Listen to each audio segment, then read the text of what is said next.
जिसका कोई अंत ना हो, जिसकी समाप्ति ना हो, जिसका कोई छोर ना हो। अब छोर दो होते हैं किसी भी चीज के, एक तो आरंभ वाला छोर और एक अंत वाला छोर। जैसे एक रस्सी ले लीजिए, तो एक तो जो हमने इधर से पकड़ रखी है और एक उधर जो किसी को और को पकड़ा रखी है, तो दो छोर हो गए, एक तो आरंभ वाला और एक अंत वाला। तो जिसका कोई और छोर ना हो, ऐसी रस्सी समझ लीजिए, कभी ना जिसको खोजा जा सके, जिसके बारे में पता ना लगाया जा सके कि आरंभ कहाँ है और अंत कहाँ है, ऐसा परमात्मा। ये परमात्मा के उसी गुण के बारे में बात चल रही है। देखिए, आप लोगों ने कभी गणित पढ़ा हो ठीक से, जिन लोगों ने पढ़ा हो, देखिए मैं उनको एक चीज दिखा देता हूँ, तो ये चीज बड़े अच्छे से समझ में आएगी। क्योंकि मैं तो गणित से भी जोड़ के देखता हूँ ना, तो बहुत आनंद आता है इस चीज को समझने में। आज थोड़ा सा गणित समझ लीजिए, ज्यादा भारी नहीं है, ऐसा मत सोचिएगा कि कठिन है, बहुत आसानी से समझाऊंगा। आप अपने फोन को ऐसे तिरछा कर लीजिए, क्योंकि मैं तिरछा बनाऊंगा, क्योंकि वो आकृति मुझे लंबी बनानी है ऐसे।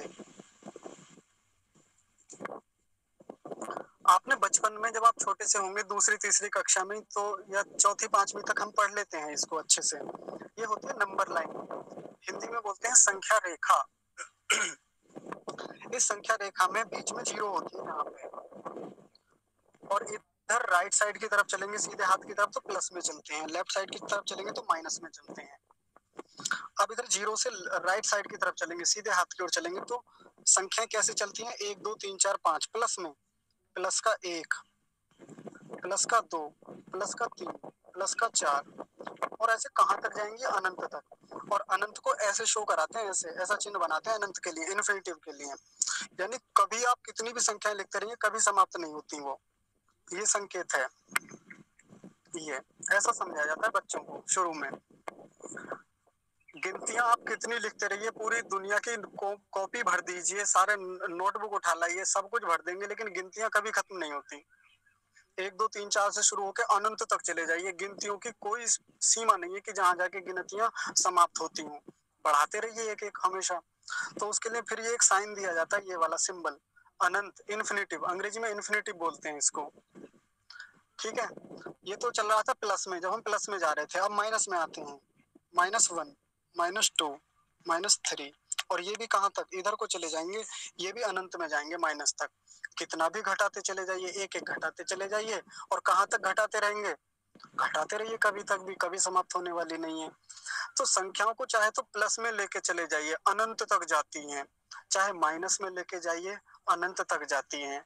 और इनको पता है क्या कहते हैं? इनको पूर्णांक बोलते हैं, इंटीजर्स। अंग्रेजी में इंटीजर्स बोलते हैं, हिंदी में पूर्णांक बोलते हैं। और ये पूर्णांक, अगर मैं आपसे पूछूं किसी से भी जिन्होंने गणित पढ़ा हो कि सबसे बड़ा पूर्णांक बताइए कौन सा होता है, तो बताइए क्या होता है? किसी को पता हो तो? ईश्वर समझ में आ जाएगा यहीं से। किसी को है पता सबसे बड़ा पूर्णांक कौन सा होता है? याद नहीं है अच्छे से। 9 है क्या? नहीं, 9 से बड़ा 10 होता है। शून्य के बाद 10 शून्य शून्य नहीं, शून्य के बाद 1 आता है। सबसे बड़ा बताना। भैया प्रश्न दोहराना। सबसे बड़ा पूर्णांक क्या होता है? ये जो यहाँ लिख रहे हैं, 9 क्या माता जी? 9999 लिखते जाओ, फिर क्या कोई अंत नहीं है? हाँ, इंफिनिटी इंफिनिटी। हाँ जी, हाँ जी, बहुत बढ़िया। मतलब कोई ऐसा अंक है ही नहीं जो सबसे बड़ा हो। आप मुझे बता दीजिए कोई भी अंक, उसमें मैं 1 जोड़ दूंगा, वो उससे बड़ा हो जाएगा, उससे भी बड़ा एक और हो जाएगा, उससे भी बड़ा। मतलब इस दुनिया में सबसे बड़ा पूर्णांक कोई है ही नहीं, सबसे बड़ी संख्या कोई है ही नहीं। अब मैं आपसे पूछूं सबसे छोटी संख्या बताइए, नहीं होती सबसे छोटी संख्या भी कोई भी। घटाते रहिए, जीवन भर घटाते रहिए, आप घटाते घटाते हार जाएंगे, छोटी संख्या नहीं मिलेगी सबसे छोटी। इसलिए हमको पढ़ाया जाता है कि इस संख्या में ना तो सबसे छोटा पूर्णांक कोई होता है, ना सबसे बड़ा पूर्णांक कोई होता है। अगर कोई कहे 0 होता है जी सबसे छोटा, तो नहीं, 0 से छोटा ये होता है -1। यहाँ देखिए, इधर लेफ्ट साइड में बढ़ते चले जाएंगे, छोटे होते चले जाएंगे, राइट साइड में बढ़ते चले जाएंगे, बड़े होते चले जाएंगे। ये बातें मैं आपको क्यों बता रहा हूँ? ये केवल ईश्वर के संबंध में बात नहीं हो रही है, ये प्रकृति के संबंध में भी बात हो रही है। सृष्टि क्रम को भी ऐसे ही समझा जाता है।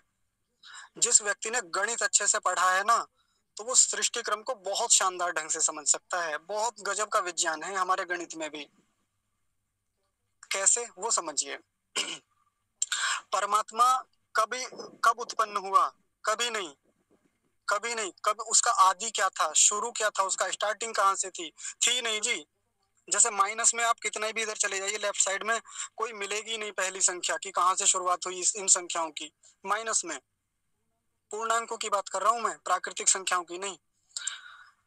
कोई शुरुआत नहीं है इन संख्याओं की कहीं से भी। परमात्मा की भी कहीं से शुरुआत नहीं है, हमेशा से था, अनंत का, अनादिकाल से था। और कहाँ जाके समाप्त होगा परमात्मा, कब खत्म हो जाएगा, कब उसकी आयु पूरी हो जाएगी? तो जैसे इन इंटीजर्स की आयु कभी पूरी नहीं होने वाली। आप कितना भी आगे बढ़ जाइए, एक एक जोड़ते चले जाइए, परमात्मा वैसे ही बना रहेगा जैसे संख्या बनी रहेंगी जीवन भर। संख्याएं कभी समाप्त नहीं होती, कहीं तक चले जाइए, अनंत तक जाती हैं। इसलिए इसको नाम अनंत दिया गया। देखिए हमारे ऋषियों की दृष्टि देखिए कितनी शानदार है, उन्होंने इसको नाम क्या दिया? अनंत। ये जो शब्द ये जो यहाँ सिंबल बन रहा है, ये उल्टा 8 बना देते हैं ऐसे लेटा हुआ, क्षमा कीजिए ऐसा, उसको नाम क्या दिया? अनंत। और परमात्मा का नाम क्या चल रहा है अभी? अनंत। और अंग्रेजी में क्या बोलते हैं? इन्फिनिटिव या इनफाइनाइट भी बोल देते हैं कई बार। है ना गजब का विज्ञान। अब कोई ये कहेगा सृष्टि कब बनी, तो सृष्टि के बनने का भी कुछ पता नहीं, कब बनी, कितनी बार बनी है अब तक सृष्टियां। तो चले जाइए इधर माइनस में, ढूंढते रहिए, कोई छोटी संख्या मिलती है? नहीं मिलती। ऐसी सृष्टि कब पहली बार बनी थी? नहीं कह सकते। अनंत अनादिकाल से बनती आ रही हैं। कब शुरुआत हुई थी? नहीं कह सकते, नहीं बनी थी कभी भी शुरुआत, कभी नहीं हुई। कितना भी पीछे चले जाइए आप, पिछली बार बनी थी पिछले कल्प में ना, उससे पिछले कल्प में भी एक बनी थी सृष्टि, उससे पिछले कल्प में भी एक सृष्टि बनी थी, उससे पिछले में भी एक बनी थी। कब तक? अनादिकाल तक, कितना भी अनंत तक चले जाइए। अच्छा कब समाप्त होगी सृष्टि? ये वाला जो कल्प अभी चल रहा है इसमें समाप्त हो जाएगी, लेकिन अगला जो कल्प आएगा फिर बनेगी, फिर अगला कल्प आएगा फिर बनेगी, फिर अगला कल्प आएगा फिर बनेगी। हम ऐसे ही जन्म लेते रहेंगे, मरते रहेंगे, जन्म लेते रहेंगे, मरते रहेंगे। ये चलता रहेगा। कब तक चलेगा? अनंत काल तक चलेगा। कौन समझाता है इस चीज को सबसे बढ़िया? नंबर लाइन, ये जो आपके स्क्रीन पर बन रही है, संख्या रेखा, सबसे शानदार चीज है समझने के लिए। इसलिए गणित का विद्यार्थी हो कोई, बहुत अच्छे से समझता है इस विषय को। बाकी आध्यात्मिक गुरु, आध्यात्मिक आचार्य, योग के भी आचार्य, कई बार दर्शन के आचार्य मारते मारते परेशान हो जाते हैं विद्यार्थियों के सामने। उनको सृष्टि का विज्ञान नहीं समझा पाते, सृष्टि कैसे शुरू हुई थी, क्या उसका, पहली बात तो दिमाग में घुसाना ही बड़ा कठिन हो जाता है कि सृष्टि का कभी आरंभ भी नहीं हुआ था। लेकिन यदि किसी कोई गणित का अध्यापक हो या गणित का विद्यार्थी हो ना, बड़ा आसान हो जाता है उसके लिए समझना। तो हमारा जो परमात्मा है जिसको हम देख रहे हैं, अब ध्यान से सुनिए वो कैसे है। सबसे पहला शब्द हमने क्या पढ़ा था? सत्य। बहुत ध्यान से देखेंगे, अभी बहुत कमाल की व्याख्या आपके सामने आने वाली है। सत्य के साथ अनंत शब्द लगाइए आप, और किसके साथ लगाइए? चित्त के साथ भी अनंत लगाइए। और तीसरा शब्द क्या था? आनंद। आनंद के साथ भी आप अनंत जोड़िए। ये जोड़ दिया मैंने तीनों के साथ। अनंत इनके साथ कॉमन रूप में रहेगा बीच में। सत्य, परमात्मा की सत्ता कैसी है? अनंत सत्ता है उसकी। कैसे है अनंत सत्ता? कभी उत्पन्न नहीं हुआ, कभी नहीं मरेगा, इस रूप में है अनंत सत्ता। देखिए ये कमाल की व्याख्या ऋषि ही बता सकते हैं हमें, नहीं तो आज तक हमने अनंत शब्द को बस अलग सेंस में देख लिया था। हाँ अनंत उसको कहते हैं जो कभी मरता नहीं है या जो कभी समाप्त ना हो, खत्म ना हो। लेकिन देखिए अब सत्य के साथ अनंत को जोड़ के देखिए, जो कभी शुरू नहीं हुआ था, जिसका कभी जन्म नहीं हुआ ना कभी मरेगा, सत्ता के सेंस में अनंत है वो। और कैसे अनंत है? स्थान की दृष्टि से भी परमात्मा अनंत है। कोई कहे कि जी परमात्मा तो यहाँ से यहाँ तक है, हमारे मंदिर में बैठा था उस दिन, हमने देखा था, हमने दर्शन किए थे उसके सामने, हमारे सामने आया था, 6 फुट बड़ा था वो परमात्मा, उसका तो 10 फुट वाला भी परमात्मा हमने देखा है।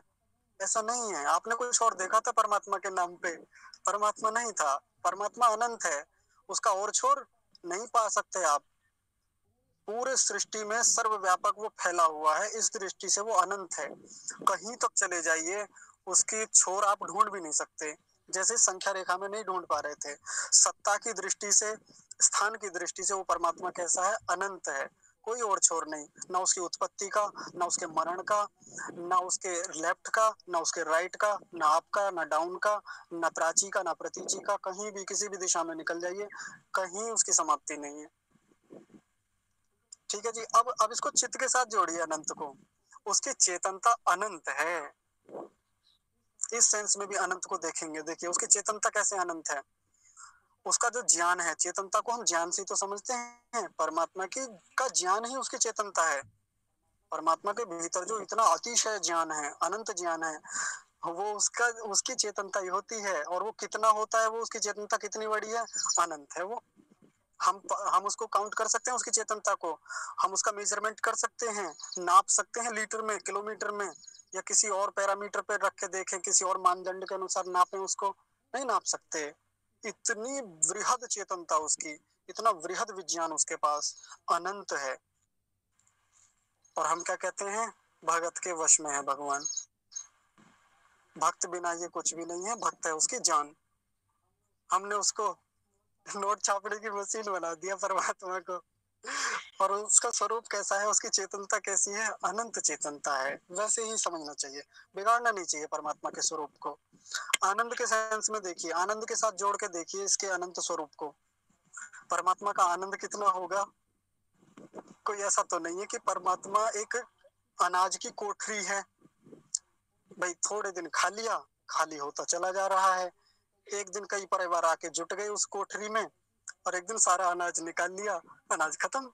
ऐसा थोड़ी होता है कि अनाज बढ़ता ही रहता है हमेशा, नहीं बढ़ता, एक ना एक दिन तो खत्म होता ही है। एक पात्र में कुछ घी था, थोड़ा थोड़ा निकाल रहे थे यज्ञ के लिए, एक ना एक दिन तो समाप्त होना ही है। लेकिन परमात्मा का जो आनंद है, हम कितने अनंत वर्षों से भोगते आ रहे हैं उसके आनंद को। कितनी सृष्टियों हुई, कितनी सृष्टियां बिगड़ी, कितने जीव मोक्ष में गए, फिर से वापस आए, फिर मोक्ष में गए, फिर वापस आए, कितनी बार उसके आनंद को भोगा है। वो लगातार दे रहा था, आज भी दे रहा है, आगे भी देगा। अब भी कितनी आत्माएं मुक्ति में पड़ी होंगी, मजे ले रही होंगी, आनंद में होंगी, है ना। और वो आनंद निरंतर बांट रहा है उन्हें, निःशुल्क बांट रहा है, और थोक में, है ना, थोक में देता है जी सबको। भरपूर आनंद लीजिए, जम के लीजिए। और हमारे जैसे लोग भी तो लेते रहते हैं, जो अभी बंधन में है यहाँ, सूक्ष्म अंशों में तो उसका आनंद ले ही रहे हैं, उसके सुखों की प्राप्ति कर ही रहे हैं यहाँ से। तो कभी खत्म ना होने वाला उसका आनंद, कभी खत्म ना होने वाला अनंत आनंद से युक्त, अनंत सुखों से युक्त वो परमात्मा। इन तीन सेंस में, तीन शब्दों के साथ इस अनंत को जोड़ के देखेंगे तो आनंद आ जाएगा। ऐसा वो परमात्मा। फिर अपने भीतर जब हम परमात्मा के इस अनंत स्वरूप को ठीक से समझ लेंगे ना, एक बार अपने हृदयंगम कर लेंगे, तो वो ईगो सेंट्रिक अप्रोच जो होती है ना हमारी, ईगो पूरे ब्रह्मांड में अपने आप को देखने की जो गंदी आदत होती है कि मेरी वजह से ये पूरा ब्रह्मांड चल रहा है, मुझे कल को कुछ हो गया तो क्या ही होगा इस संसार का, कल को मुझे कुछ हो गया तो इस देश का क्या होगा, कुछ नहीं होगा, ऐसे ही चलेगा। कल भी मुझे कुछ हो गया तो ये गृहस्थी कैसे चलेगी, बच्चे कैसे पलेंगे, सब पल जाएंगे, कुछ नहीं होने वाला, कुछ नहीं बिगड़ने वाला आपकी वजह से। अनंत परमात्मा है वो, उसका बृहद स्वरूप है। और हम अपने आप को क्या माने बैठे हैं कि हमारी वजह से सब चीजें चल रही हैं। हाँ, हमारी वजह से कुछ चीजें चल रही हैं, ऐसी बात नहीं कि नहीं चल रहा हमारी वजह से। गृहस्थ चलता है, और भी चीजें चलती हैं, व्यवस्थाएं हैं। लेकिन जब व्यक्ति यही मान के बैठ जाता है ना कि मेरी ही वजह से चल रही है, मुझे कुछ हो गया या मैं कल को नहीं रहा तो क्या हो जाएगा, तो फिर उस सोच से बाहर आने के लिए परमात्मा का अनंत स्वरूप बहुत सहायता देता है जी। एक मैं हमेशा एक शब्द बोलता हूँ, औकातीकरण। अपने सेंस में कहता हूँ, किसी और को तो मैं नहीं कह सकता।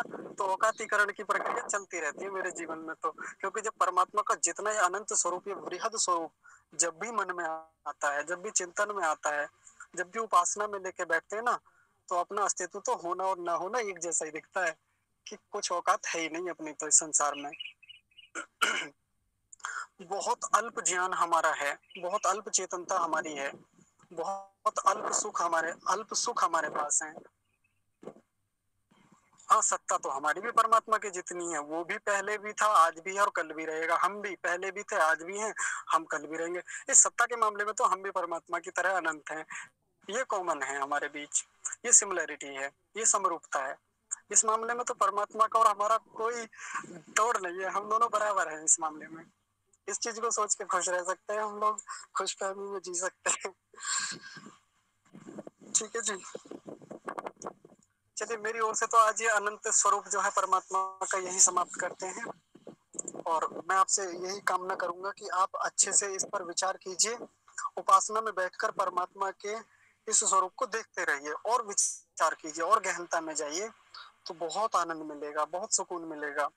और जिस एकाग्रता की खोज में हम निकले हैं, जिस साधना में हम जिस लक्ष्य को पाने निकले हैं ना, फिर वो लक्ष्य बड़ा आसान हो जाएगा, उतनी बड़ी चुनौतियां रह नहीं जाएंगी, उतने बड़े झंझट, उतनी बड़ी समस्याएं, प्रतिकूलताएं जो होती है ना उपासना में, वो नहीं होती जब परमात्मा के ऐसे स्वरूप को हम समझते रहते हैं। चलिए मैं पूछ लेता हूँ, सुषमा माता जी आप कुछ पूछ रहे हैं?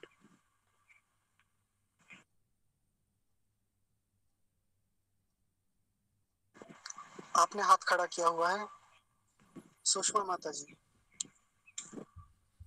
सौरभ जी आप बताइए। नहीं, गलती से हो गई। जी जी ठीक है। आचार्य जी सादर नमस्ते। नमस्ते जी। आचार्य जी मैं कहीं पढ़ रहा था, ऐसा कुछ शायद कहीं वीडियो देख रहा था या कहीं कहीं मैं पढ़ रहा